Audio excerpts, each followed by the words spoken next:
Sir భూమాఫియా, పోలీసుల అసత్వం, పవన్ మళ్ళీ అసంతృప్తి, ఇలాంటిదే మళ్ళీ పవన్ కళ్యాణ్ ఇది మళ్ళీ చిన్న ట్విస్ట్. మొన్న చెప్పా కదా నేను, కొంచెం ఆయన పోలీసుల దీనికి వెళ్ళి హోంశాఖ వాటి గురించి మాట్లాడి అంతకుముందు హోంమంత్రి మీద లేకపోతే హోంశాఖ మీద అసంతృప్తి వెలిబుచ్చేవాళ్ళు. నిన్న కలెక్టర్ల సమావేశం అయిన తర్వాత ఐఏఎస్లు ఐపీఎస్లను కలిపి సమిష్టిగా సమావేశం పెట్టి ఒక సమగ్రమైన సమీక్ష చేశారు. సరే, ఆ సమీక్షలో చాలా బాగుంది, నేరాలు 5% ఏదో తగ్గాయని చెప్పినప్పటికీ కొన్ని జిల్లాల్లో నేరాలు అంతగా తగ్గలేదు. అందులో చంద్రబాబు నాయుడు ప్రాతినిధ్యం వహిస్తున్న జిల్లా ఇవన్నీ కూడా ఉన్నాయంటున్నారు, అదొక లెక్క. కానీ ఈ క్రమంలో పవన్ కళ్యాణ్ ముఖ్యమైన మాటలు మాట్లాడారు. నేరస్తులు బెదిరించారు అని వచ్చి ఫిర్యాదు చేసినా కానీ వాళ్ళ దగ్గర ఫిర్యాదు తీసుకోలేదు. ఖచ్చితంగా ఇదే కదా ఇంతకుముందు కూడా ఆయన చేసింది.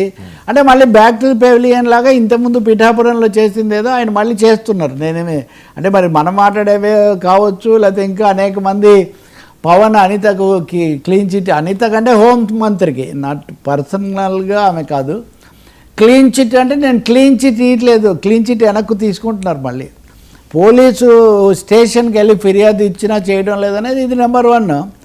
రెండోది భూమాఫియా అనేది విశాఖపట్నంలో అలాగే ఆ చుట్టుపక్కల 2-3 జిల్లాల్లో చాలా భారీ ఎత్తున ఈ భూములు వాళ్ళు వాటిలోకి రాజకీయ వర్గాలు, రాజకీయ భూమాఫియా, మామూలు భూమాఫియా కాదు, రాజకీయ నేతలు వచ్చి ప్రభావం చూపిస్తుంటే వాళ్ళు అక్కడ ఒత్తిడి చేస్తుంటే పోలీసులు లోబడిపోతున్నారు, పోలీసులు చేయలేకపోతున్నారు. రాజకీయ నాయకులు వస్తే పోలీసులు నిర్వీర్యమైపోతారు.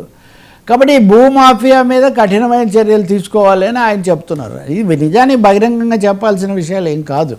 ముఖ్యమంత్రి, ఉప ముఖ్యమంత్రి, లేకపోతే ఏ మంత్రి అయినా, ఏ ప్రజాప్రతినిధి అయినా పరిపాలనా యంత్రాంగం ద్వారా ఇంటర్నల్గా చేసుకోవాల్సిన అంశాలు. మరి బయట అంటే ఇతరులకు హెచ్చరిక చేస్తున్నారు ఇందాకలాగే.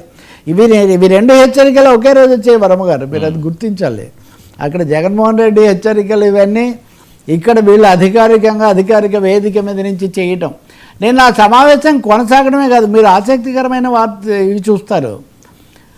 అధికారులు కూర్చోవడానికి స్థలం లేక ఈ క్రిక్కిచ్చిపోయిందంటే కొంతమంది జూనియర్ అధికారులు బయట నిలబడాల్సి వచ్చిందంట. ఇది వార్త. ఎందుకంట అంటే ప్రజావేదిక కూల్చారు కాబట్టి కూర్చోవడానికి తగిన స్థలం లేకుండా పోయింది. ఓకే, కూల్చేశారు, దాని గురించి మాట్లాడడం, ఆయన ఎన్నికల్లో ఓడిపోయాడు.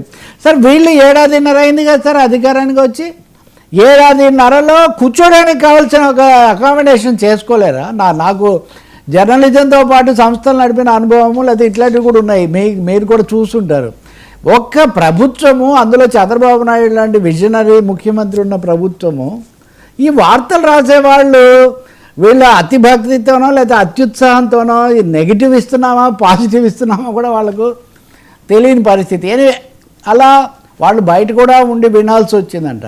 అక్కడ ఈ సమీక్ష చేసినప్పుడు చంద్రబాబు నాయుడు గారు ఇవన్నీ ఆయన చెప్తుండగా ఈయన చెప్పాడు. వెంటనే చంద్రబాబు కూడా లేదు ఎవరిని ఉపేక్షించడానికి లేదు, చాలా కఠినమైన చర్యలు తీసుకోవాలని. ఇప్పుడు తల్లి పుట్టినళ్ళు మేనమాకు తెలీదని, అక్కడ ఏం జరుగుతుందో చంద్రబాబుకు తెలీదా, రాజకీయంగా తెలీదా? విశాఖపట్నం ఈరోజు గ్రోత్ సెంటర్ అది ఇది అన్నప్పుడు గ్రోత్ ఈ శక్తులు చాలా ఎక్కువగా పెరిగిపోతున్నాయి. అంతకుముందు జనసేన కార్పొరేటర్ మూర్తి యాదవ్ ఆయన వీటి మీద బహిరంగంగా చెప్పడము, అయ్యన్న పాత్రుడు సభాపతి నేరుగా దర్యాప్తు జరిపించండి దీని మీద అని చెప్పడం, ఇవన్నీ కూడా అయ్యాయి. ఏం అడుగు ముందుకు పడడం లేదే. అడుగు ముందుకు పడకపోగా ఇప్పుడు అక్కడ భూమాఫియా అయితే ప్రభుత్వం అధికారికంగా కార్పొరేట్లకు చాలా భారీగా భూములు ఇస్తుంది, రియల్ ఎస్టేట్లకు కూడా ఇస్తుంది. నా ఉద్దేశంలో పవన్ కళ్యాణ్ ఈ పరిస్థితితో కొంచెం ఆయన అసంతృప్తిగా ఉన్నారు.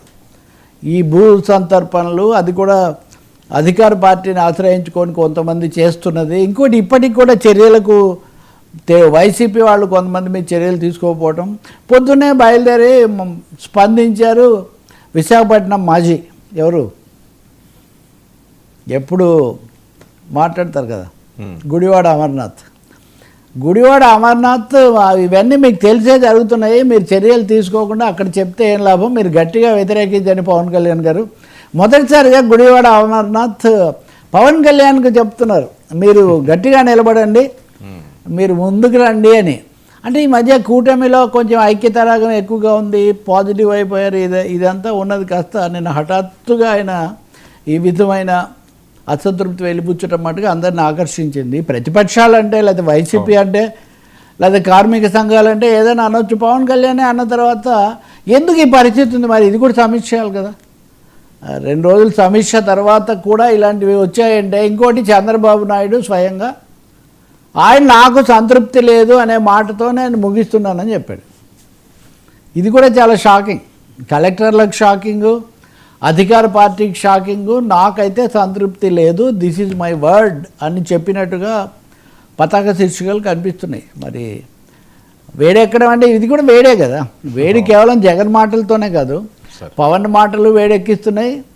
చంద్రబాబు నాయుడు మొన్నటి దాని మీద నిన్న వ్యాఖ్యలు వచ్చిన తర్వాత కూడా ఆయన నాకు సంతృప్తి లేదు అని చెప్తూ ఉన్నారంటే, ఏదో ఆంధ్రప్రదేశ్ రాజకీయాలను, అన్ని పార్టీలను కూడా కొంత అసంతృప్తి ఏదో పట్టి వెన్నాడుతున్నట్టు కనిపిస్తుంది. సార్ 1CP కేసులు టీం జగన్ టార్గెట్ వేడి, ఇది మళ్ళీ ఆ వేడి